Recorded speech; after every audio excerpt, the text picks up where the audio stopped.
Hi, welcome to the channel. If you're new here, welcome back. If you've been here before, and apologies if you can't hear me.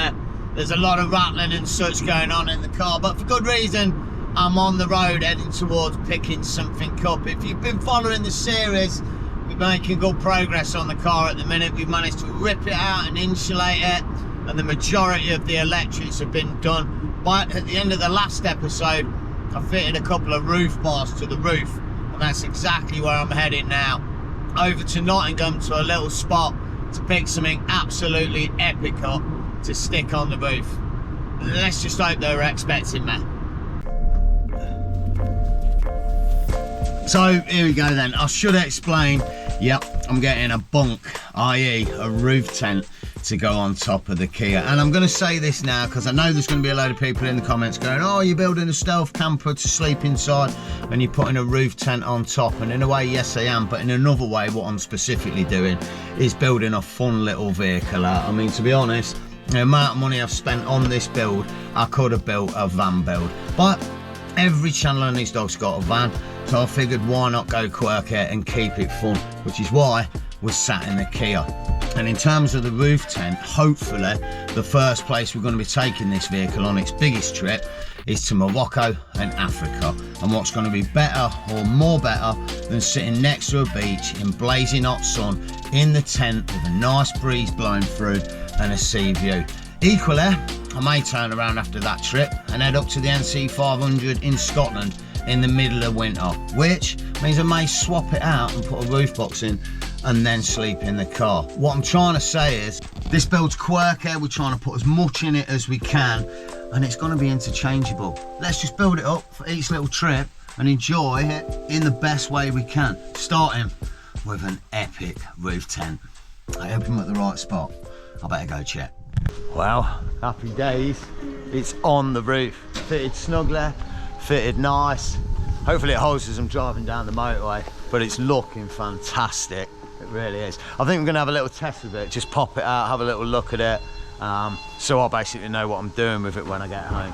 So I'm gonna hold my hands up. I'm not gonna do a full reveal of this roof tent on this episode. That's gonna be for a future episode where I take it out for a test, but I will say a massive thank you to Pete from Roof Bunks for sorting this out.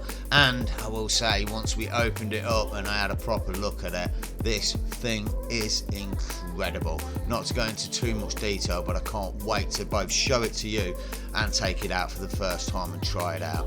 And really does feel like an icing on the cake moment with the Kia build. I'm so psyched. Is it wrong that I feel like I need to drive really slowly? And I feel like I might topple over as I go around the corner.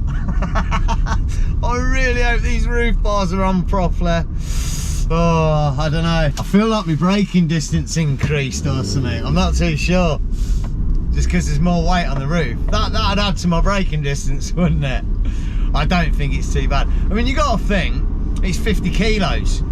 I mean, most people weigh more than 50 kilos. It's only like having an extra person sat in the back. Not that I've got any seats for that, but you know what I mean. It's not actually that much extra weight. Right, let's get back to the unit. So I've got to hold my hands up. Today's episode is all about the bits and bling. With 1,000,001 bits to try and do, but also as a big kid at heart, oh, I'm so excited about this. We've had a company send us some absolutely fantastic bits. Unfortunately, as we're in a little bit of a time scale, half those bits have already been fitted. So let me cut back to the homestead and I'll explain what we've got. Not just one, but 3 empty boxes, and one of them even has a picture on it. In all seriousness, what they did send us was, in this box, 2 awesome looking little pod lights. They're 75 watters and they've got 6 different modes. They do a strobe, and they do a white, an orange, and a few other ones with a controller on. And in all honesty, they just look fantastic. They feel weighty and they're completely made of metal. There's no plastic bits on them, and they just look like they're going to stand a lot of weathering and a definite test of time. On top of the pods, they sent us this. This is the AC 1200, and it's Auxbeam's flagship control/switch panel at the minute. And it does exactly what it says on the tin. It controls everything. You can plug anything into it. If you were doing a van build or an upgrade on a motorhome or something, this is something you want to be considering. Not only can you plug in all your outside lighting and all your interior lighting, but then you can go ahead and install things like your diesel heater to it, your air conditioning, your fridge, even that TV up in the corner. They can all go through this unit. It's got all your fuses and all your relays and everything you could imagine built into the control unit, and then it links all up to a choice of a 6, 10 or 12 switch panel that you can install somewhere in your build. And from there you can have your diesel heater on 1, air conditioning on 2, and so forth, lighting and whatever else you choose to put on it. It can be controlled via Bluetooth via your phone at a mad distance, and it can also be controlled via this little walkie-talkie thing that comes with it at literally hundreds of meters away. It's a top bit of kit, and if you're doing a build or upgrading a motorhome, this is the sort of thing you could possibly be looking into. On top of that, the final thing that sent us was a set of 8-piece rockers, which I'll tell you a little bit more about as we install them later in the video. So we need to make some decisions on where we're going to position all this lighting and control panels and such, and to be honest, there's no choice. There's literally like one spot where they can all go. I mean, there's not much space to put anything, so we could put the light bar sort of down the front near the grill, but I think up here is probably going to be the best spot for them.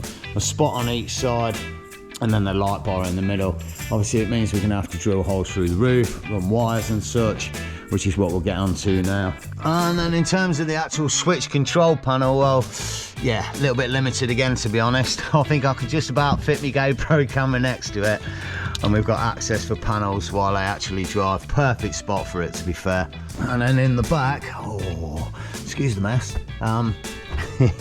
What we're thinking is inverter down here, and then we're going to put the actual control panel right next to it, run all cables down to it, and possibly have a little bit of side access if need be. I mean, they're all on relays, they're all on fuses, so hopefully if anything blows, you're not going to need to get into there, but yeah, there's a little bit limited space where it can go, so bit of shoehorning, bit of elbow grease, and it's going somewhere in there. So as I mentioned, all the bits that we're going to be doing, as we're doing the lighting, it seems sense to actually finish off the isolator switch, which is hopefully going to power on and off this huge 3k watt inverter, which I'm then going to plug a multi-plug into.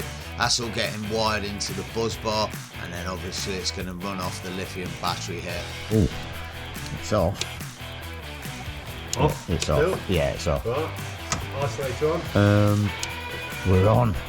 Oh, we've got power. We've got a warning light though. It's a bit weird. Oh no, it was just kicking in, doing its thing. Okay, that's good. It's got 13.5 volts coming in. Yeah. 13.6 is like a standard battery. So yeah. Well, lithium. It's running at 11 degrees Celsius with an output of 244 volts at 50 hertz. A bit of kit, that, isn't it? Really pretty good. Then it was time for a bit more destruction on the car. We needed to drill 3 holes, 1 for each light on the roof. And you know what? Oh wow, even I had a go at this one. Do you want me to just give you the dimple so it's in the why right place? I'll give the dimple, otherwise it can make it look like I'm a professional. I don't want you to wander all over the place. You've seen my DIY before, yeah? I've seen you cooking. I'll hold my hands up. Probably wasn't the straightest of jobs, but Jason was right. Having a nipple there definitely helped him. Hey, let's be honest, if you got a nipple to stare at, yeah, it's always a good thing. By this point, I was feeling like an absolute pro, so I decided, while Jason was in the other room, to go in for number 3. Fuck. I hope that's in the right place. Oh no, I think it needs to be more that way. And then here's where I have to hold my hands up. The more eagle-eyed of you will have already noticed that the pod lights that we've got are actually for going inside bumpers. They're a flush fit, but we decided as the build went on that we wanted to put them on the roof. So here's Jason, the absolute legend, just cutting, bending and grinding and such with metal to make brackets. Once the lights had been fitted to the roof with the new brackets, it was a matter of a bit of cable management, pulling it all through and feeding it all round to the back, where we managed to fit the switch panel. This switch panel, I should say, comes with a ton of brackets, and it made it really simple to fit it exactly where we wanted it to. But yeah, another device that we had to earth to the car. Honestly, I think if I lick my finger and touch a bit of raw metal in this car, I'm gonna light up like a Christmas tree at any point. There's so many things earthed to the vehicle. But I've got to say, definitely worth it. Personally, I think the end result looks fantastic. When I wanted to start doing this Kia build, this is the kind of vision I had of it. And for seeing it now coming true in effect, yeah, I'm honestly really, really chuffed with it. And, the piece of resistance, the third part that they sent me, a set of 8-piece rockers. These things are absolutely amazing. We just tested them out. I'm not going to spoil the fun, but they are really bright. And because they're RGBs, of course, there's like millions of different colours. All works on a little app that you can control it with numerous functions, strobes, dimmers, brightness. You can even have them running in line with your music. And to be honest, they're just gonna look absolutely ridiculous when we get them on here. So good.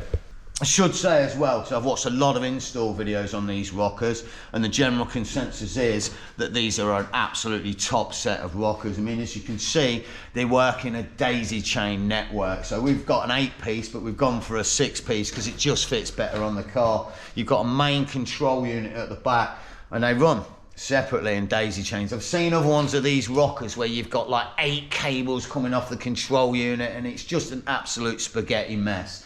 So yeah, general consensus, top quality rockers from Auxbeam. As always, I'll leave a link in the description where you can go and check out all the information about all these different bits that we've got from Auxbeam. But for now, let's find somewhere to stick them.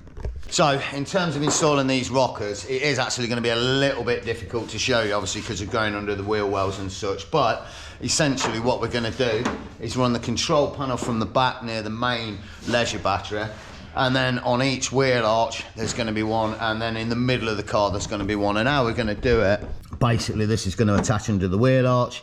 We're going to have a little 10mm hole either side, going to feed the cable through, and then as you can see before, they're all just going to daisy chain together to the actual control panel. I've got to be honest, this really was a finicky, kind of a little bit of annoying job. Poor Jamie had to take off all 4 wheels to fit these rockers in the wells, just simply because of the size of the vehicle. If you've got a bigger vehicle with bigger wheel wells, you might be able to access it, but also underneath was really difficult to get to due to the lack of space. But I've got to be honest, he did a fantastic job, and check out how they look at night.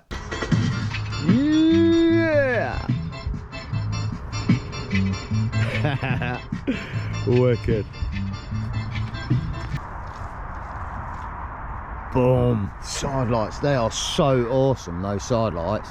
They're so bright and they're perfect angle. Look how much light they shine up. Wicked. And, ba-boom. Uh-oh, wrong button. The main beam. Boom. That's ridiculous. So bright. It stretches pretty far back as well. That's mad. Oh, check it out, just on its own as well. No, wicked. Well, I can honestly say it's been a fantastic day, proper productive. Jamie and Jason have done me absolutely proud. All the lighting is fitted and burning people's eyes. All the rockers are fitted, all 4, and looking absolutely amazing. As a big kid, you know, it's my favourite bit. And then inside, full electrics, an absolute masterclass of workmanship, to be fair. But I think, for now, this is going to be the best point to end this episode. It's all about the woodwork from here on in, and I'm sure we can find another few bits to tweak. But apart from that, I really hope you enjoyed it. If you did, all the good stuff, hit the like button, subscribe to keep up with the series, and definitely hit me in the comments. And as always, you know, take it easy, enjoy the camp, and stay stealthy. All right, Kia lives, man, the Kia lives.